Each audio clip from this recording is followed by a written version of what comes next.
Why Xi swallow big US tariffs and even float a TikTok sell-off? Survival first, pride second. Xi knows his muscle isn't as big as Trump's right now. A head-on fight with America is bad odds. So he buys time and plays for leverage. Keep the US market open to keep China's factory running while applying surgical pressure. Pause US soybean purchases, hint at minerals leverage, and push Washington to restate One China on Beijing's terms.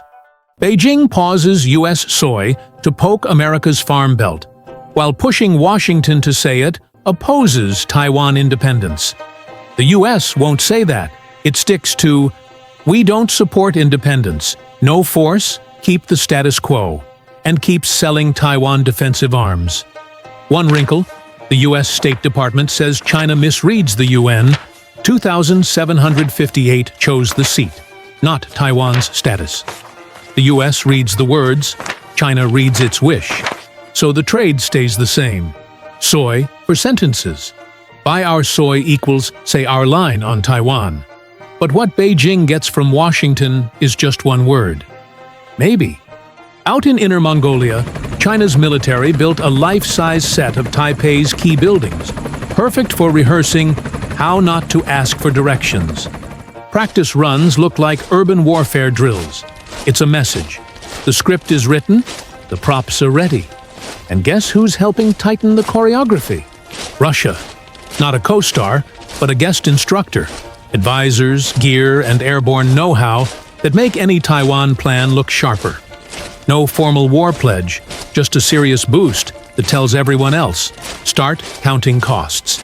So when Russia shows up as China's guest instructor, the others bring out the money to show the West is still united. Enter the G7, pushed hard by the United States. Plan: use the full value of frozen Russian sovereign assets to fund Ukraine and squeeze buyers of Russian oil. Europe calls it creative finance. Moscow calls it theft. The US calls it, finally, a budget line. Wang Yi, China's foreign minister, told Europe, Beijing cannot accept Russia's defeat. That's not a whisper. That's a headline. It explains China's balancing act just as the G7 tightens the screws. Wang Yi draws the line. Washington answers with a roll call. Trump brings about 800 generals into one room to show the weapons and brief the missions. Live demos, classified slides, hard deadlines. Here's the threat. Here's the kit. Here's the clock. Brief done, timer's on. If the Indo-Pacific heats up, the plan is 50,000 Navy reservists ready in 30 days. Ships crewed, logistics flowing, convoys protected. Why the rush?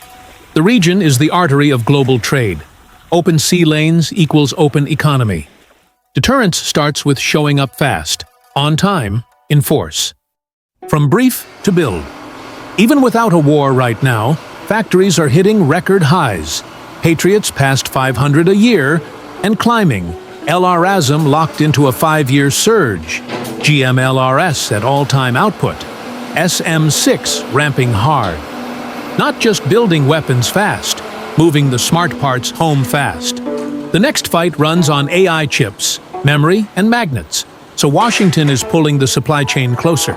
TSMC in Arizona, Samsung in Texas, SK Hynix for US packaging, Micron for memory, and MP Materials scaling US rare earth magnets under a Pentagon partnership. Goal: months, not years. Bring chips back to the US, cut magnet choke points, and lock in fuel at home. If chips stall, the arsenal fails. Bring it home, or it breaks. The US brings the parts home. Beijing brings the pressure. China still has bargaining power.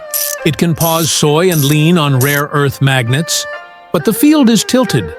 Beijing is living with 55% US tariffs as the deal. And it's agreeing to divest TikTok's US operations to keep the app alive. So Washington will talk on non-sensitive stuff like soy, but won't budge on Taiwan, tech, or missiles. Reality check: America sets the terms. The tariff wall stands. Everyone says they don't want war. Yet China drills on a replica city. Russia tutors. The US war games logistics. The G7 counts frozen billions. The lesson? Deterrence is a group project. Fail the assignment, and the exam is real. Thank you for watching PastCast, where the past echoes through today. If you enjoyed the satire, scrolls, and scandals, like, subscribe, and ring the bell before the next empire falls.